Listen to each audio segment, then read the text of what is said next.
Anyone who has ever done some computer programming will know what a loop is. It's a standard way of iterating through a list of elements. There's the three common ones which you'll find across different programming languages: the for loop, the while loop, and the do while loop. But when you look for these loops inside other people's code, you might not find them. That's because each language has its own optimized and less verbose implementation of a loop. JavaScript has dozens of ways for you to iterate over different kinds of data structures, and while it may seem that these are interchangeable, there are some peculiarities which make each of them unique in their own way. After watching this video, you'll know which looping mechanism to use for any particular use case. We'll start off with our very own primitive for loop. Pretty much everyone knows what's happening here. We have the initialization expression, then we have a condition expression, and we have an increment expression.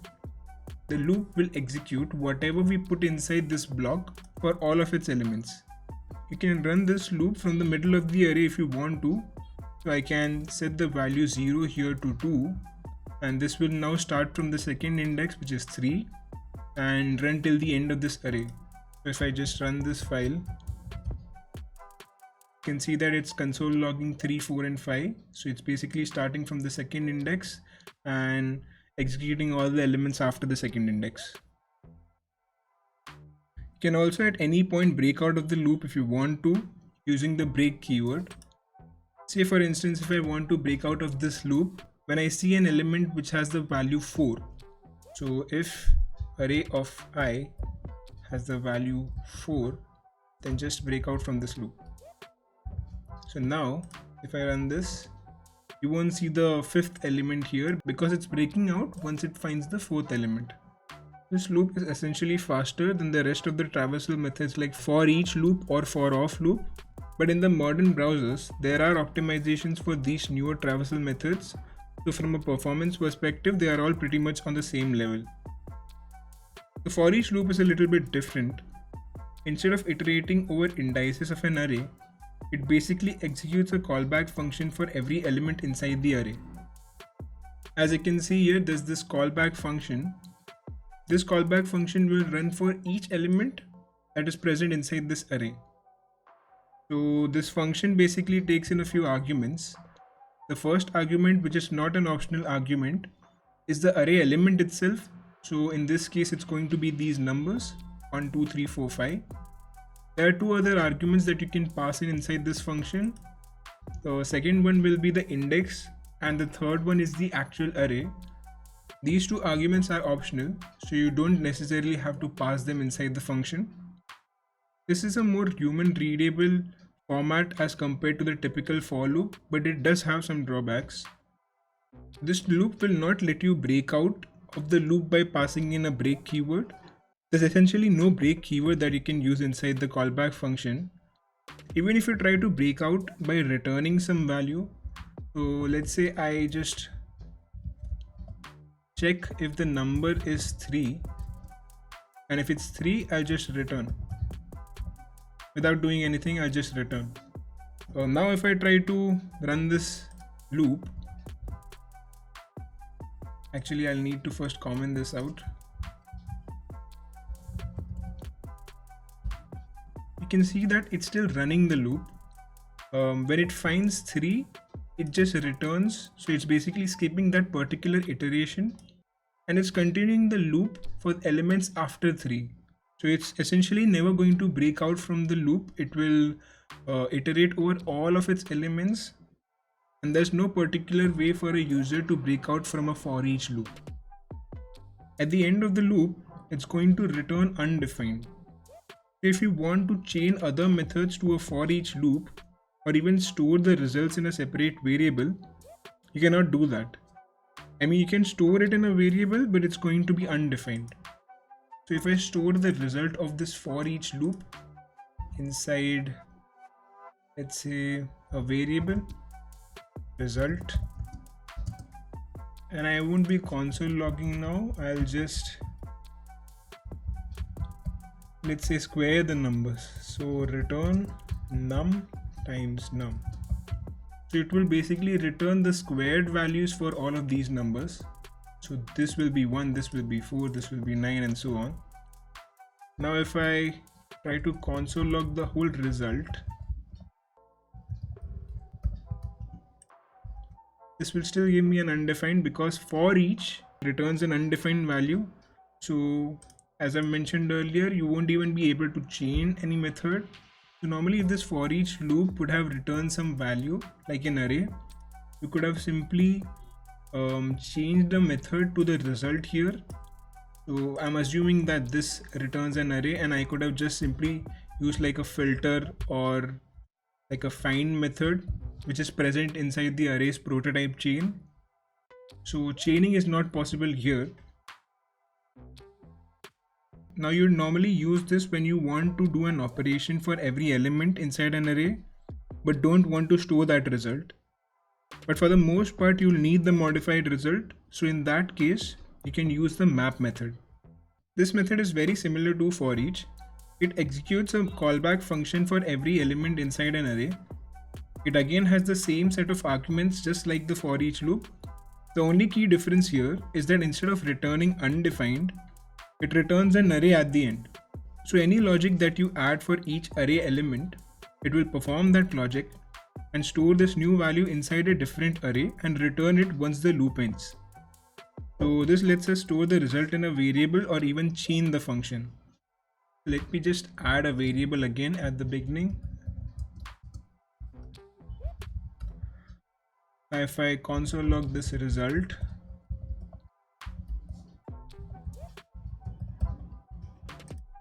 I should get an array with the squared values for each element. Yeah, the array that we were using was 1, 2, 3, 4, 5, and the result that I'm getting is 1, 4, 9, 16, 25. Now since this returns an array, I can chain array methods at the end of this result. So I can just use methods like find, for example, and I'll just look for a number that is equal to 9. So I should be getting an, yeah. So basically, if you want to modify something that, let's say you get in an API response and store it on the front end, using map would make more sense. But if you want to do operations for each element inside the array and don't really expect anything in return, like for example storing each value in a database or making API calls for each value inside the array, you should go for the for each loop. Now there's also a loop called the for off loop. This loop is closest to the traditional for loop that we had seen at the top here. It creates a loop traversing over iterable objects. These iterable objects include all your typical data structures like an array, a string, a map, or a set. An object, on the other hand, is not an iterable, but you can convert it into one if you want to. We'll take a look at that in a future video. So we have these 3 for off loops here.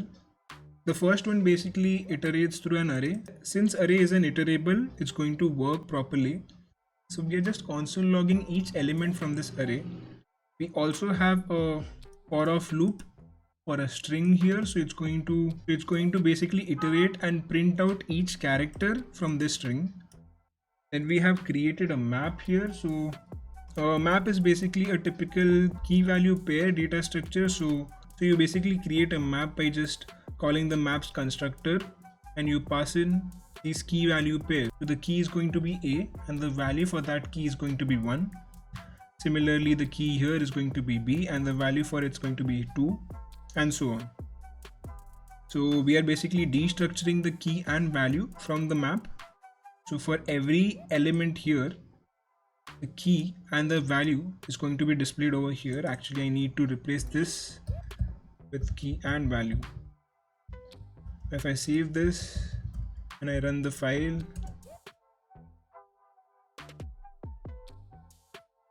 I need to replace this as well, str. These first set of values come from this iteration, so it's just going through the elements of the array and console logging each element.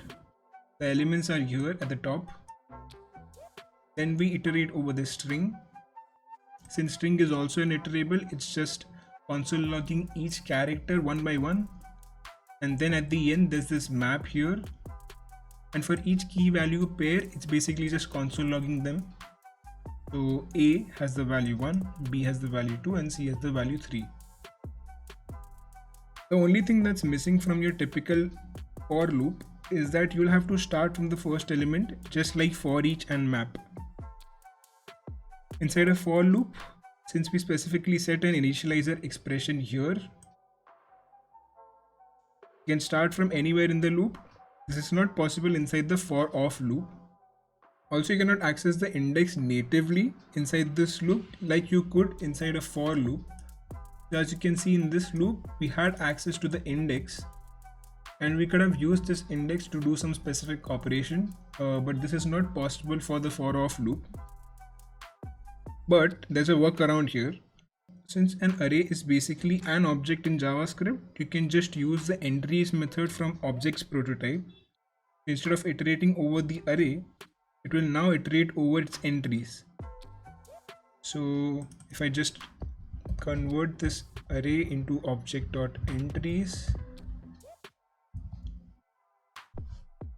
so now if I try to run this, so instead of iterating over the array, now I'm iterating over its entries. So now I get the index as well as the value for all of these elements, just like a typical for loop. You can also get the keys specifically by using the object.keys method, but I'm sure you get the idea. The next loop that we have here is the forIn loop. The documentation states that the forIn statement iterates over all enumerable properties of an object, including the inherited ones.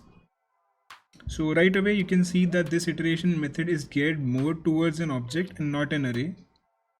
The definition also mentions something about enumerables.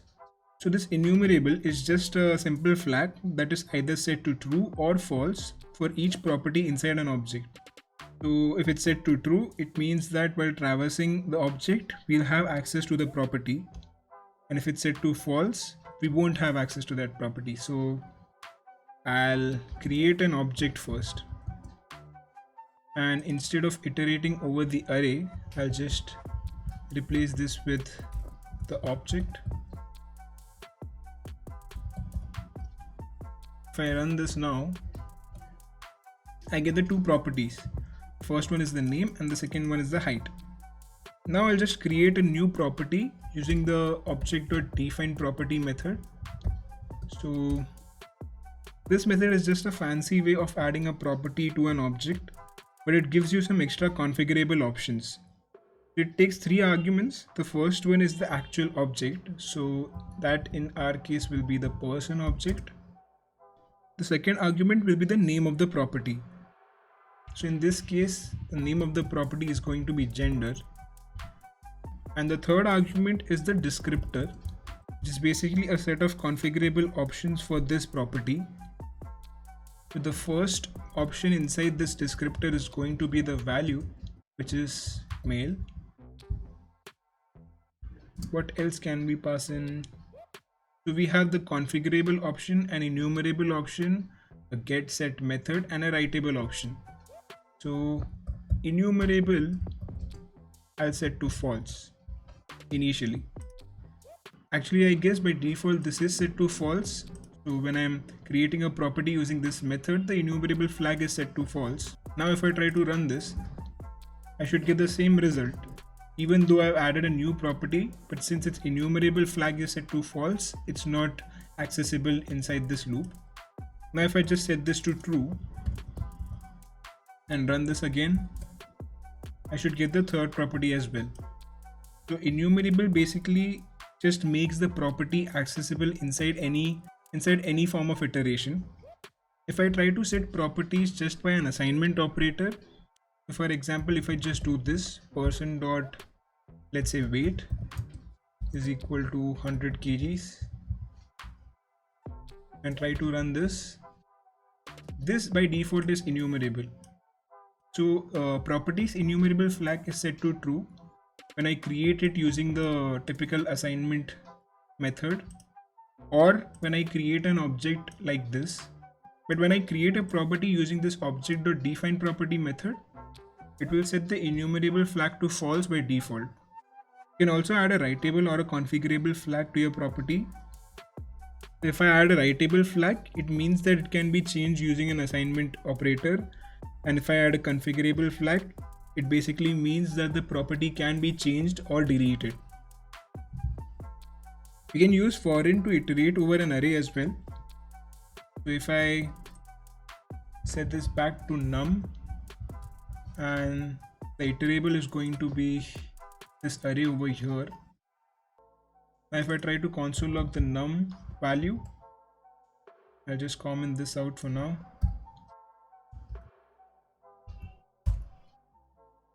I'm getting 0, 1, 2, 3, 4 instead of 1, 2, 3, 4, 5. The reason this is happening is because it's giving you the index position of each element and not the actual value. Now the main problem over here is that the forIn loop not only iterates over the content inside the array, but it will also iterate over any other property that was added to the array's prototype chain. So there are JavaScript libraries that often add their own properties to the array prototype, and this forIn loop will traverse those properties as well. So let's just say I add my own value inside array's prototype chain. So prototype dot foo is going to be bar, for example. So now I'm iterating over this array here, and the array consists of all these numbers. There's no foo property inside this array, but I've just added it inside the prototype chain. So ideally you should not be getting inside this iteration here. Now if I try to run this, I get 0, 1, 2, 3, 4. So the index positions of each of these elements, but I also get this property that I added inside the prototype chain. So this is something that you would normally not expect when you iterate over an array. So you should primarily use this forIn loop for debugging purposes to see what all properties an object has. To traverse over an array, you should stick to your traditional for loop or any other traversal methods that we went through earlier. I have this list of key takeaways that you can use whenever you are trying to iterate over something and you are confused about what type of traversal method you should go for.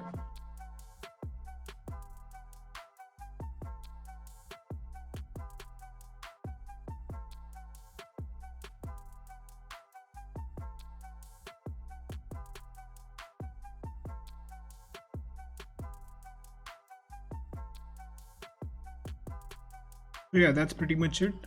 If you have any doubts or suggestions, you can put them in the comments, and I'll see you in the next one.